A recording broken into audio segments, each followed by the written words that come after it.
Hello बच्चों, कैसे हो आप सभी का लेट्स जॉइन केडी पर स्वागत है। और आज के वीडियो लेक्चर में बात करने वाले हैं प्रोजेक्टाइल।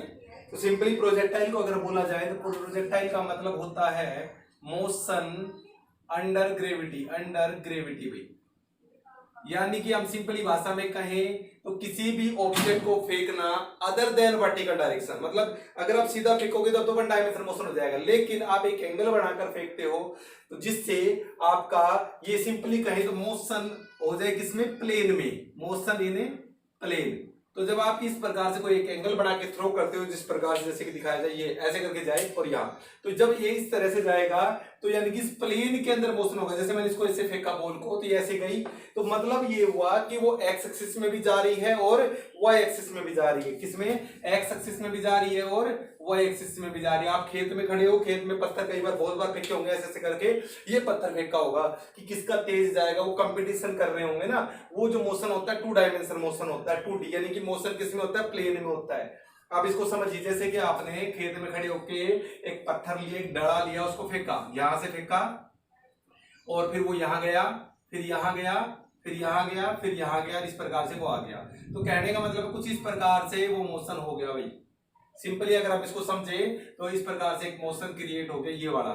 और यहाँ ये पत्थर था, फिर यहाँ पहुंचा होगा, यहाँ पहुंचा होगा, हर पॉइंट पे पहुंच के तो जा रहा है ये देखिए।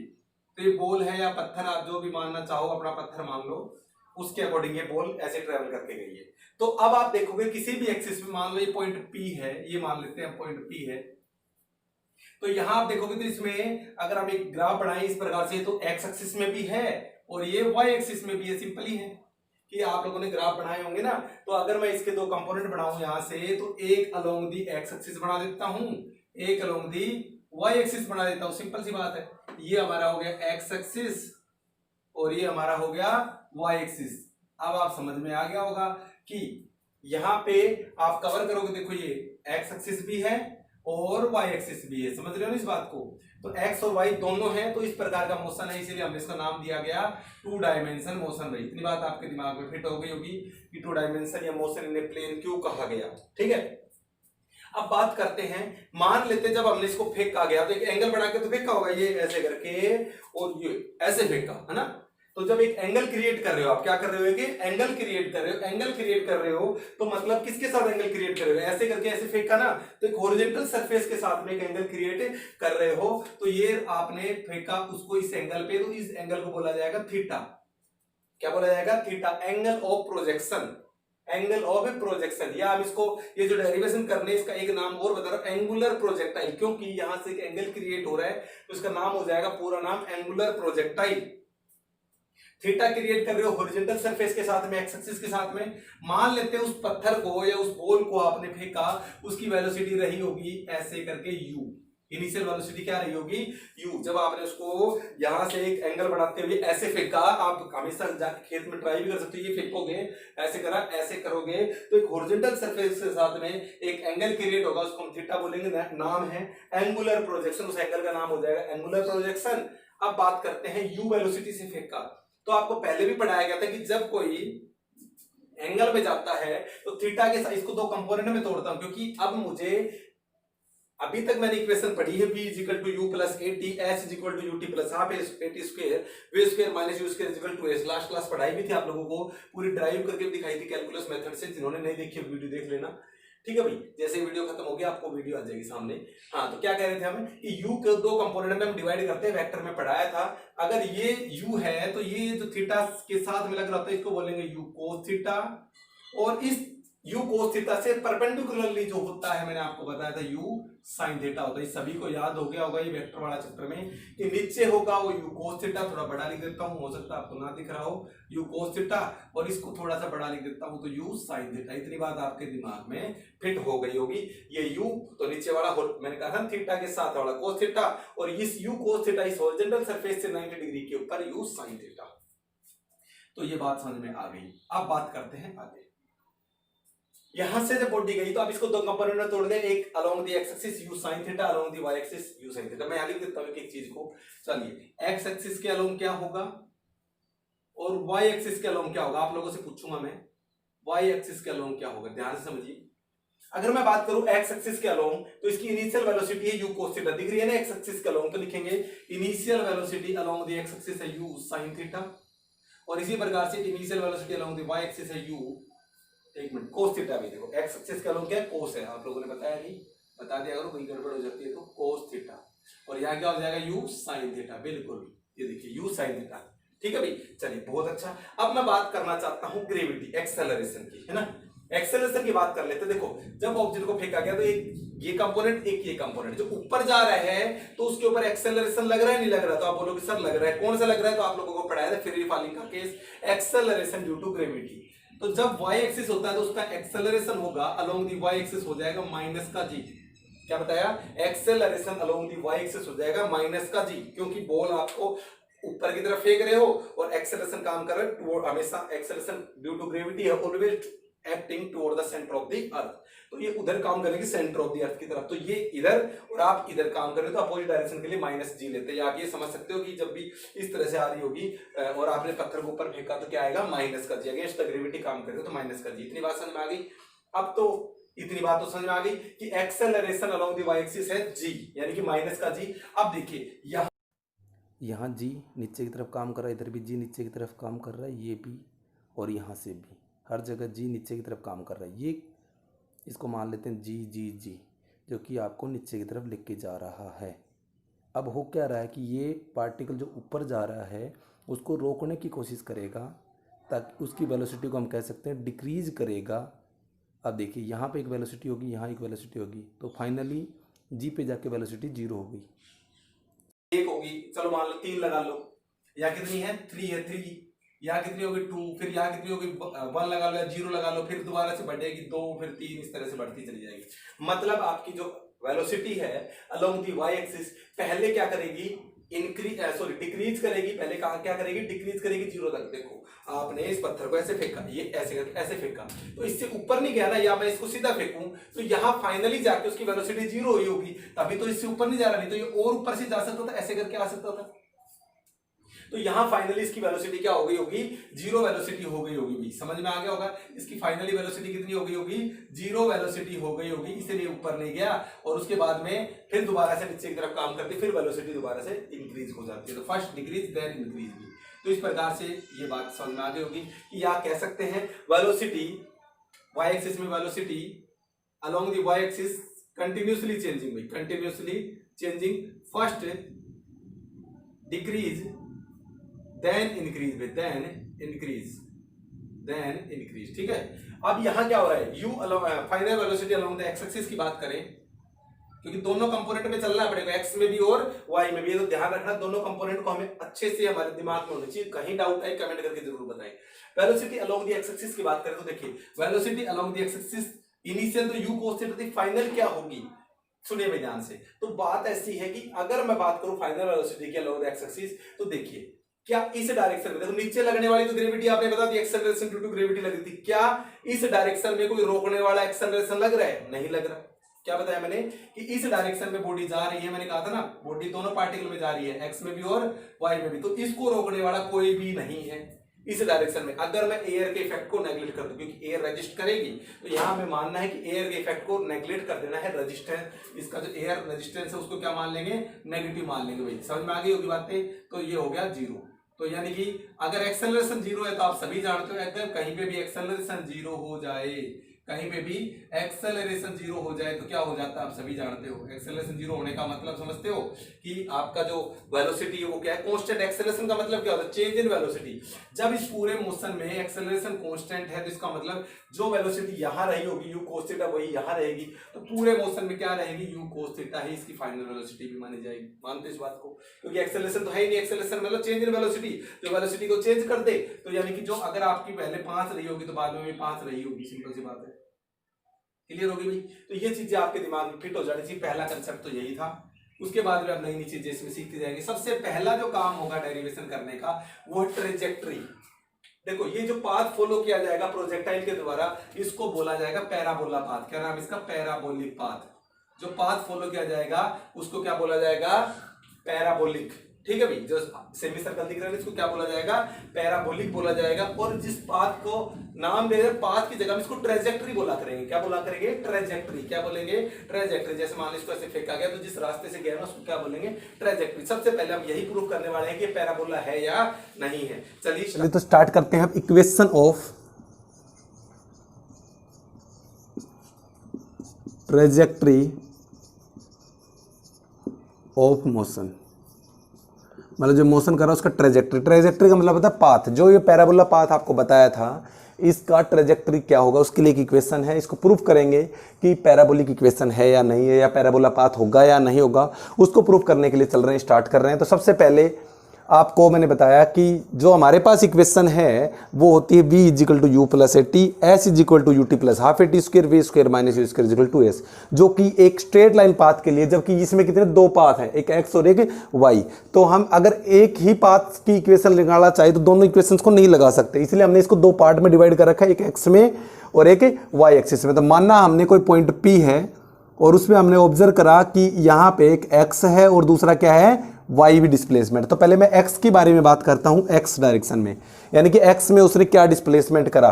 तो डिस्प्लेसमेंट की आपकी इक्वेशन याद होगी, s is equal to u t plus half a t का स्क्वायर। भाई दोनों पाथ के लिए निकालूंगा इक्वेशन यही लगाऊंगा डिस्प्लेसमेंट के लिए कि किसी पॉइंट पी पे, यहां भी हो सकता है, यहां पे कहीं पे भी, पी पॉइंट कहीं पे भी हो सकता है, तो वो एक्स कितना कवर करेगा, वाई कितना कवर करेगा। तो हमने माना s is equal to u t plus half a t square. X direction में तो ये इक्वेशन होगी अलोंग एक्स एक्सिस होगी, तो S along the x axis, S along the x axis कितनी होगी, तो मैं मानता हूं कि इसने एक्स डिस्टेंस कवर करी होगी। जैसे एक्स के अलोंग कितनी कवर करी होगी, एक्स, ये ले लिया एक्स किसी भी पॉइंट पे, मान लो यहाँ कहीं पे भी, तो इसने एक्स के अलोंग कितनी कवर करी होगी, यहाँ से लेकर यहाँ तक की कितनी है, एक्स है भाई। उसके बाद में इनिशियल वेलोसिटी निकालनी along the x axis. X axis ये वाला है ना, तो मैंने लिख रखा है एक्स एक्सिस के along initial velocity you cos theta. तो आप यहाँ लिख सकते हो यू कोस थीटा, ये सिंपल ही लिखते चले जाना है और कुछ नहीं करना। टाइम मान लो उस टाइम में टी लगा होगा, उस टाइम पे कितना टाइम लगा, टी लगा, तो ये टी लिख दिया, plus 1/2 acceleration along the x axis. Acceleration along the x axis y के अलोंग तो था, और acceleration along the x axis क्या बताया था, जीरो, क्योंकि इस पे फ्रिक्शन और ये नेग्लिजिबल कर दिया था हमने, तो ये हो गया जीरो। तो क्या लिखेंगे, जीरो इंटू में टी का स्क्वायर, तो ये पूरा गायब हो गया यहां से। तो x इज इक्वल टू हमारे पास आएगा यू कोस थीटा इंटू में टी। ये तो हो गया x के लिए भाई, ये था मोशन x कंपोनेंट के लिए भाई, यानी कि x में आपकी कितना मोशन हुआ। अब हम बात करते हैं y के लिए। तो देखिए y के लिए बड़े हैं आगे, y के लिए भी हमें डिस्प्लेसमेंट निकालना है, तो इक्वेशन वही रहेगी same, s is equal to u t plus half a t का स्क्वायर भाई।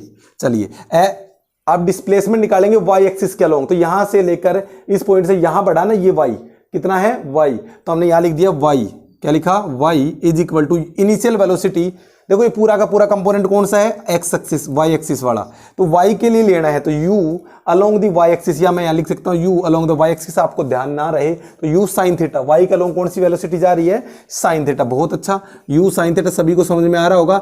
अगर वीडियो अच्छी लग रही तो लाइक भी कर लेना। अब बात करते हैं टी की, टाइम कितना लगा, तो मैंने माना टी ही लगा भाई, चाहिए इस पॉइंट पे x में भी गई y पे भी गई, तो टाइम कितना लग रहा है, t टाइम ले रहा है, तो t ले लिया, plus 1/2 acceleration along the y axis की बात हो रही है ना, तो माइनस का g, तो यहां मैं g को करूंगा तो ये हो जाएगा माइनस का g और t का स्क्वायर भाई। इतनी बात आपको समझ में आ गई होगी। y u sine theta t minus का हाफ जी टी स्क्वायर, यहां से मैं अगर t की वैल्यू निकालूं यहां से, तो क्या हो जाएगा x अपॉन में u कोस थीटा, समझ रहे हो ना, ये रहा। तो इस इक्वेशन को मैं पुट कर देता हूं इक्वेशन नंबर 2 में। यहाँ पे देखिए t की वैल्यू यहाँ से निकाली हमने मल्टीप्लाई करके, और यहाँ पुट कर रहा हूँ, तो देखिए क्या आता है, y is equal to u sine theta, और t की जगह क्या आ जाएगा, x अपॉन में u cos theta, x upon में u कोस थीटा माइनस का 1/2 g, और यहाँ पे भी t है तो x का स्क्वायर हो जाएगा, t का स्क्वायर है तो अपॉन में u का स्क्वायर, क्या था कोस ना, तो कोस का स्क्वायर भी थीटा। इतनी बात आपको समझ में आ गई होगी। चलिए साइन अपॉन में कोस हो जाता है, tan u से u कट जाता है, तो y इज इक्वल टू आ जाता है x, साइन अपॉन में क्या कोस क्या हो जाता है भाई, tan, तो x इंटू में tan थीटा माइनस का, बाकी कुछ कट नहीं रहा, हाफ g, यहाँ ऊपर लिख देता g, u का square cos square x cos square theta into में x का स्क्वायर भाई। इतनी बात आपके समझ में आ गई होगी। अगर मैं इस इक्वेशन को कंपेयर करवाता हूं, पैराबोलिक की इक्वेशन होती है, क्या लिखेंगे, y is equal to p x minus का क्यू एक्स का स्क्वायर। भाई ये इक्वेशन होती है पैराबोलिक के लिए, y is equal to p x minus का क्यू एक्स का स्क्वायर। तो देखिए एक्स का कंपोनेंट, ये x के कंपोनेंट हो गए, ये p और q क्या है, कांस्टेंट है। p और q क्या है, कांस्टेंट है भाई। p और q क्या है, कांस्टेंट है। तो हमने ये tan थीटा कांस्टेंट मान लिया यहाँ पे x को, ठीक है, इसके साथ वाला। इसी प्रकार से ये वाली जो वैल्यू, ये भी कांस्टेंट हो गई, x का स्क्वायर। तो इस इक्वेशन से कंपेयर करने से सेम इक्वेशन दिख रही होगी आप लोगों को, बात समझ में आ रही है। तो हम कह सकते हैं कि हैंस ट्रेजेक्ट्री इज पैराबोला। क्या कह सकते हैं, ट्रेजेक्ट्री इज पैराबोलिक कह सकते हैं भाई। तो ट्रेजेक्ट्री क्या बनी, पैराबोलिक बनी, क्योंकि इस इक्वेशन को कंपेयर कर रही है, क्योंकि पैराबोलिक की इक्वेशन थी, इससे कंपेयर करवा रहे तो बिल्कुल एक्यूरेट इक्वेशन का काम कर रही है। तो इसका मतलब ये जो पाथ है वो कैसा है, पैराबोला है। तो इतनी बात तो ये तो था equation for the trajectory of motion, यानी कि जो ट्रेजेक्ट्री होगा ये कैसा होगा, तो हम कह सकते हैं कि पैराबोला होगा। अब हम बात करेंगे आगे के लिए, वेरी इंपॉर्टेंट अब बात करने वाले हैं। अब हम इसमें देखिए, जब किसी पत्थर को फेंका जाएगा तो आपसे पूछ ले जाए कितना टाइम लगेगा, क्या बताया, कितना टाइम लगेगा। तो मुझे टाइम ऑफ फ्लाइट निकालना है, क्या कि कितनी देर तक वो पार्टिकल है वो हवा में रहेगा। भाई इतनी बात आपके दिमाग में आ गई होगी। तो क्या करना है, कितनी देर तक वो पार्टिकल हवा में रहेगा, वो चीज़ निकालनी है भाई, कितनी देर तक वो पार्टिकल हवा में रहेगा।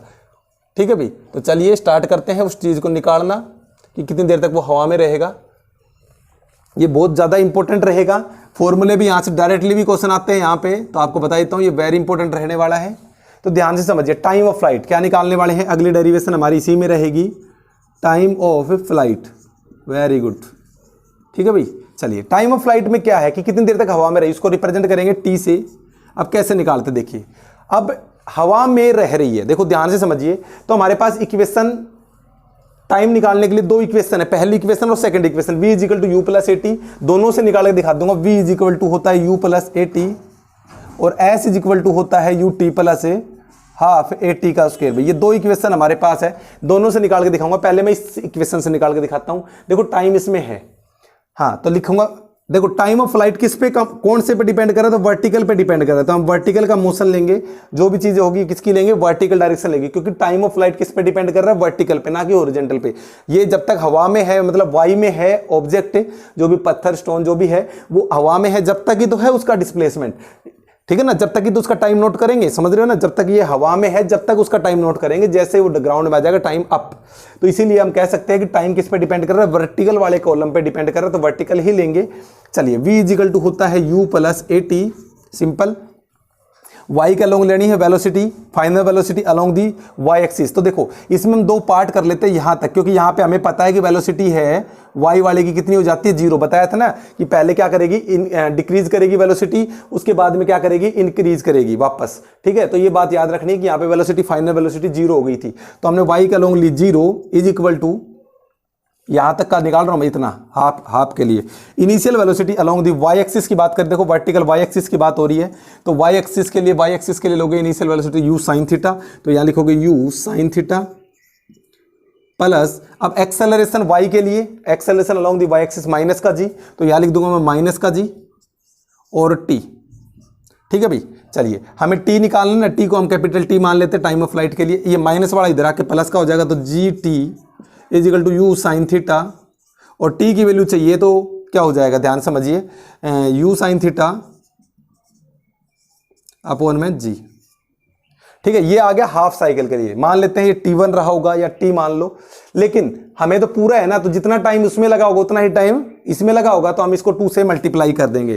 तो टोटल टाइम निकालने के लिए क्या करना पड़ेगा, 2 से मल्टीप्लाई करना पड़ेगा, क्योंकि हमने यहां से यहां तक का निकाला है। तो सिंपल सी बात आ गई आपको समझ में। दूसरा, अगर इसी को आप दूसरे फॉर्मूले से निकालना चाहते हो तो इससे भी निकाल सकते थे, s is equal to u t plus half a t का स्क्वायर। भाई सिंपल है formula, s is equal to u t plus half a t का स्क्वायर। ठीक है, अब देखिए ये भी y के लेना है, क्योंकि टाइम तो y पे डिपेंड कर रहा है। तो s along the y axis कितना है, तो आप बोलोगे sir 0। s along the y axis कितना है, 0, क्योंकि डिस्प्लेसमेंट जैसे ही वो ग्राउंड को टच करेगी टाइम अप, तो टाइम अप हो रहा है, तो डिस्प्लेसमेंट कितना है, देखो ऊपर गई थी लेकिन वापस उसी ग्राउंड पे आ गई, मतलब इसका y कंपोनेंट देखोगे इस पॉइंट का यहाँ पे, तो कितना आएगा 0, क्योंकि ऊपर तो रही नहीं, वापस ग्राउंड पे आ गई, तो 0 is equal to initial velocity along the y axis, तो u साइन थीटा लिखना और इंटू में t प्लस 1/2 acceleration along the y axis minus का g हो जाएगा, तो माइनस का g और t का स्क्वायर। भाई क्लियर।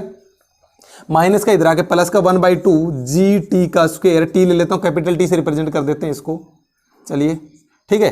तो ये हो जाएगा u साइन थीटा इंटू में टी, और मुझे तो टी चाहिए ना, देखो टी स्क्वायर है तो टी कट गया, ओनली टी बच गया, ये डिवाइड में तो मल्टीप्लाई में आ जाएगा 2u साइन थीटा, और ये मल्टीप्लाई में जी है, ये डिवाइड में आ गया। देखो फॉर्मूला सेम है, जो आपको अच्छा लगे निकाल लेना, दोनों फॉर्मूले से अब मैंने आपको टाइम ऑफ फ्लाइट निकाल लिया। तो ये याद कर लेना, टी इज इक्वल टू होता है 2u साइन थीटा अपॉन में जी, टाइम पीरियड फ्लाइट का, कि कितनी देर तक कोई ऑब्जेक्ट वो हवा में रहेगा, तो वो आप निकाल सकते हो। एंगल का पता होना चाहिए, इनिशियल वेलोसिटी पता होना चाहिए, ग्रेविटी आप जानते ही हो। चलिए इसके बाद में अगला जो इसी में निकालते हैं टाइम ऑफ फ्लाइट के बाद में, मैं आपको निकाल के दिखाता हूं कि इसकी मैक्सिमम हाइट कितनी रहेगी। क्या बताया, मैक्सिमम हाइट कितनी रहेगी। देखिए टाइम ऑफ फ्लाइट निकाल दिया, अब ये कितनी देर तक देखो हवा में रहना निकाल दिया, लेकिन ये भी तो यहां से लेकर यहां तक ये क्या है, मैक्सिमम, हर जगह अलग अलग हाइट है। तो मैं निकालना क्या चाह रहा हूं यहाँ पे, मैक्सिमम हाइट, इसको मैं रिप्रेजेंट करूंगा यहाँ पे कैपिटल एच से, मैक्सिमम हाइट निकालूंगा, एच मैक्स बोल सकता हूं, या मैक्सिमम हाइट को एच से भी रिप्रेजेंट कर सकता हूं। देखिए स्टार्ट करते हैं मैक्सिमम हाइट के लिए। तो सिंपल सी बात है, मार्कर चेंज कर देता हूं मैं, मैक्सिमम हाइट के लिए, मार्कर कहाँ गया भाई, ठीक है भाई। मैक्सिमम हाइट के लिए क्या करना है, देखिए ध्यान समझिए, मैक्सिमम हाइट निकालनी है। तो देखिए क्या निकालनी है, मैक्सिमम हाइट, मैक्सिमम हाइट। तो इसके लिए आपको h निकालनी है ना, तो इसके लिए आप थर्ड इक्वेशन ऑफ मोशन को यूज करिए। क्या होती है भाई, v का स्क्वायर माइनस u का square is equal to 2as। बात समझ में आ गई, ये इक्वेशन यूज करिए, बिल्कुल सिंपल पड़ेगा आपके लिए। v का स्क्वायर माइनस u का square is equal to 2as, second से भी निकल जाएगा क्योंकि उसमें भी s है, ठीक है ना। लेकिन हमें हाइट चाहिए ना, तो ये याद रखना है, लेकिन इससे आसान पड़ेगा तो मैं इसी से निकाल देते, शॉर्टकट रह जाएगा, क्योंकि इक्वेशन आप कोई भी यूज कर सकते हो, हाँ, लेकिन थोड़ा लंबा और शॉर्ट पड़ जाता है, तो इससे शॉर्ट पड़ेगा। देखिए भाई अब बात करते हैं हाइट की, मैक्सिमम हाइट, यहां जा रहा है, बॉडी गई ऊपर गई नीचे आ गई, तो फाइनल वेलोसिटी को हम मानते हैं। पहले तो एक बात करते हैं, मैक्सिमम हाइट की बात कर रहे हो ना, तो कौन सी हाइट ले, मतलब कौन सा कंपोनेंट ले, ऊपर वाला या नीचे वाला। तो आप बोलोगे सर हाइट तो ऊपर वाले एक्सिस में, तो वाई एक्सिस में, तो आप वाई में ले लो। तो कौन सी वेलोसिटी लेनी है, वाई एक्सिस की वेलोसिटी आपको लेनी है, ये बात याद रखनी है। तो velocity along the Y axis, देखिए velocity along the Y axis, ठीक है। तो फाइनली आपका मैक्सिमम हाइट पे क्या हो जाती है, जाके मैक्सिमम हाइट पे वेलोसिटी कितनी हो जाती है, 0 हो जाती है। फाइनली जो मैक्सिमम हाइट पे आपकी वेलोसिटी कितनी हो जाती है, फाइनल वेलोसिटी कितनी हो जाती है, 0 हो जाती है। सिंपल सी बात है, जब आपने इसको फेंका तो मैक्सिमम हाइट पे फाइनल वेलोसिटी कितनी हो गई, 0 हो गई मैक्सिमम हाइट पे, माइनस का इनिशियल वेलोसिटी अलोंग दी, देखो सारा कंपोनेंट वाई के अलोंग चल रहा है ना, तो initial velocity along the Y axis है u साइन थीटा, तो यहां लिख दीजिए u का स्क्वायर साइन स्क्वायर थीटा। भाई सिंपल सी बात है, क्योंकि ऊपर स्क्वायर था तो u साइन थीटा के ऊपर स्क्वायर लगाएंगे तो ये हो जाएगा, इनटू में 2, और माइनस का g हो जाएगा, आपको पता है वाई एक्सिस के लिए, और डिस्प्लेसमेंट कितना होगा वाई एक्सिस में h, अब क्या मान लेंगे हाइट, ठीक है भाई। चलिए सोल्व करिए, ये माइनस है, माइनस से ये माइनस कट जाएगा, तो आपके पास वैल्यू आ जाएगी h इज इक्वल टू आ जाएगा u का square sine square theta upon में 2gb। ये फॉर्मूला भी आप याद कर लेना, सिंपल समझ में आ गया। देखो शॉर्टकट पड़ रहा है, डायरेक्टली फॉर्मूला याद करना आपको। हाइट निकालने के लिए इक्वेशन ऑफ मोशन की थर्ड इक्वेशन आप यूज करिए, निकाला आप सेकंड से भी सकते हो, मैंने कहा लंबा पड़ेगा, फॉर्मूले बहुत ज्यादा लगाने पड़ जाएंगे, थर्ड इक्वेशन से इजी पड़ेगा, इसीलिए मैंने आपको बता दिया थर्ड इक्वेशन का यूज करिए। आपको याद होना चाहिए कि जब भी मैक्सिमम हाइट निकालना चाहिए तो इक्वेशन ऑफ मोशन थर्ड वाले लगानी है। और वाई एक्सिस क्यों लिया गया, आपको पता है हाइट वाई पे डिपेंड कर रही है। ये चीजें अगर आपने लॉजिक समझ लिया तो आपको सारी चीजें क्लियर हो जाएंगी। तो एच इज इक्वल टू आ गया u का square sine square theta upon में 2g, ये फॉर्मूला भी आपके दिमाग में फिट कर लेना है। बहुत अच्छा, अब चलते हैं तीसरी। भाई जब ये हाइट भी निकाल दी, टाइम ऑफ फ्लाइट भी निकाल दिया, ट्रेजेक्ट्री भी निकाल दिया, एक चीज और बच रही, यहां से लेकर यहां तक जब जाएगा तो पत्थर आपने ऐसे करके ऐसे फेंका ना, ये ऐसे फेंका तो एक हॉरिजॉन्टल डिस्टेंस भी कवर करेगा। तो मान लो यहां से लेकर यहां तक इसने हॉरिजॉन्टल डिस्टेंस कवर करी, जिसको हम बोलेंगे रेंज, यानी कि कितनी दूर पत्थर गया, कितनी दूर पत्थर गया। तो चलिए इसको भी रेज करते हैं और आगे स्टार्ट करते हैं। बहुत ही मजेदार इक्वेशन है, आपको समझ में आ रही होंगी, ठीक है भाई। तो वीडियो अच्छा लग रहा हो तो लाइक जरूर कर लेना, कभी छोड़ के चले जाओ बिना लाइक किए भाई, ठीक है। बहुत अच्छा, सब्सक्राइब नहीं करा तो सब्सक्राइब भी कर ले। तो देखिए रेंज की बात हो रही है, तो रेंज निकालनी है आपको। अगला टॉपिक क्या बताया, रेंज निकालनी है। क्या निकालनी है, रेंज निकालनी। ध्यान से समझिए इन बातों को। रेंज के लिए क्या है, ये वाला, यानी कि आपको डिस्प्लेसमेंट ही होगा तो इक्वेशन डिस्प्लेसमेंट की लगाइए, सेकंड वाली लगा दो, s is equal to u t plus half a t square, ठीक है भाई। यानी इसके लिए हमने कौन सी लगाई थी, फर्स्ट भी लगा दी थी और सेकंड भी लगा दी, दोनों से निकाल दिया था टाइम ऑफ फ्लाइट। इसको आप सेकंड से भी निकाल सकते हो, थर्ड से भी, और मैंने कहा था थर्ड से इजी पड़ेगा। और इसको रेंज निकालने के लिए दोबारा से सेकंड इक्वेशन का यूज कीजिए, s is equal to u t plus half a t square. Range depend कर रही है ओनली एक्स एक्सिस पे, किस पे है, एक्स एक्सिस। तो हम इसका जो कंपोनेंट लेंगे वो अलोंग एक्सिस लेंगे कौन से, एक्स के, ठीक है भाई। तो एस के अलोंग चलना है। देखिए s along the x axis की बात करें तो कितना कवर करेगी displacement, R, range is equal to initial velocity along the x axis. तो ये आपको एक्स की दिख रही है, यहां लिख भी रखा है यू कोस थीटा, इसीलिए मैंने उसको मिटाया नहीं क्योंकि बहुत काम आने वाली चीज है, बेसिक जो बताया ना स्टार्टिंग में बहुत काम का, यू कोस थीटा स्किप नहीं करना उसको। और ये टाइम को टी मान लिया, चलो टी ही मान लेते हैं, प्लस 1/2 एक्सेलरेशन के लिए माइनस का हो जाएगा, तो यहाँ माइनस लगा देता हूँ, यहाँ पे जी टी का स्क्वायर। भाई बात समझ में आ गई। अब और तो कहीं सोल्व हो नहीं रहा, मुझे रेंज निकालनी, मैं क्या करता हूँ यहाँ पे टी की वैल्यू हमें जानते हैं, टी की वैल्यू पुट कर देते हैं। T is the time period of light, तो यू कोस थीटा, टी की वैल्यू मैं पुट करूंगा यहाँ पे 2u साइन थीटा अपॉन में जी, आप सभी जानते हो निकाली थी फॉर्मूला, याद भी कर लेना, माइनस का 1/2 जी 2u साइन थीटा अपॉन में जी के ऊपर स्क्वायर लगा देना। समझ में आ गई। एक मिनट, गलती हमने कर दी, acceleration along the x axis कितनी बताई थी, 0 थी ना, तो यहाँ 0 पुट करिए भाई। क्या करोगे यहाँ पे 0 पुट करना है भाई। एक्सेलरेशन अलोंग दी एक्सिस कितना करना है, 0 पुट करना, बताया तो था। Acceleration along the Y axis होता है माइनस जी, एक्स के 0, बिल्कुल। तो याद रखनी है। तो ये हो गया गायब यहाँ से, सिर्फ बच गया आर इज इक्वल टू, देखो u और u हो जाएगा u का स्क्वायर। अब ध्यान दीजिए 2 साइन थीटा कोस थीटा, ये फॉर्मूला बनेगा ट्रिग्नोमेट्री का, याद कर लेना जो बायो के स्टूडेंट है खासकर।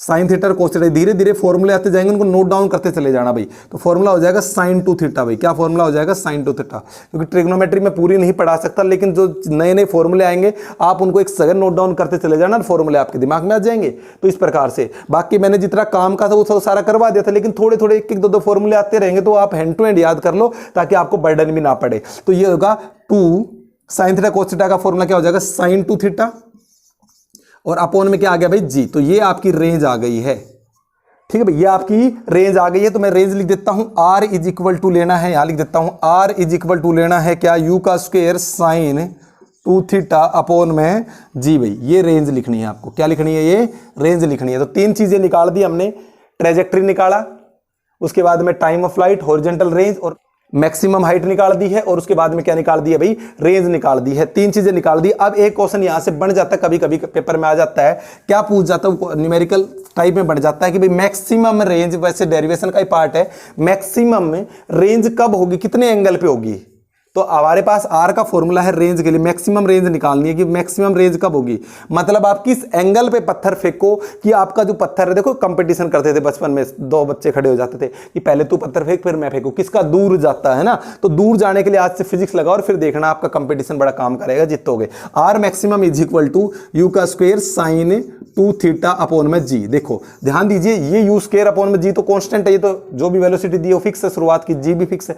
साइन 2 थीटा की बात करते हैं, कैसे भी करके मुझे इसको 1 बनाना पड़ेगा। अगर मुझे मैक्सिमम लाना है तो मैं कहूंगा कि sir sine theta 2 theta is equal to 1 बना दो, और साइन 2 थीटा इजिकल टू 1 कब हो सकता है, देखो मैक्सिमम तभी हो सकता है कि आर मैक्सिमम कब होगा, जब आपका यू स्क्वायर अपॉन में जी हो, है ना। यानी कि इसको कैसे भी करके, क्योंकि एंगल को आपको 1 बनाना है पूरे को, तो साइन 2 थीटा इजिकल टू 1 हो सकता है साइन 90 पे, मैथ में पढ़ा होगा साइन 90 डिग्री, ठीक है भाई, मैंने भी पढ़ाया है ट्रिग्नोमेट्री, जिन्होंने नहीं देखी वो देख लेना। Sine 2 theta is equal to sine 90, sine 90 की वैल्यू 1 होती है, तो आपको पता है, कंपेयर करवाओगे तो क्या हो जाएगा, 2 थीटा इजिकल टू कितना हो जाएगा 90 डिग्री, और थीटा इजिकल टू 45 डिग्री। तो यानी कि हम कह सकते हैं कि 45 डिग्री पे अगर आप इस पत्थर को 45 डिग्री पे फेंको तो ये जो रेंज आएगी वो क्या हो जाएगी, मैक्सिमम हो जाएगी। आई होप आपको प्रोजेक्टाइल, एंगुलर प्रोजेक्टाइल समझ में आ गया होगा। एंगुलर प्रोजेक्टाइल का ये पार्ट नंबर 1 है, पार्ट नंबर 2 कल आएगा। तब तक के लिए नमस्कार, thank you, stay safe, have a good day.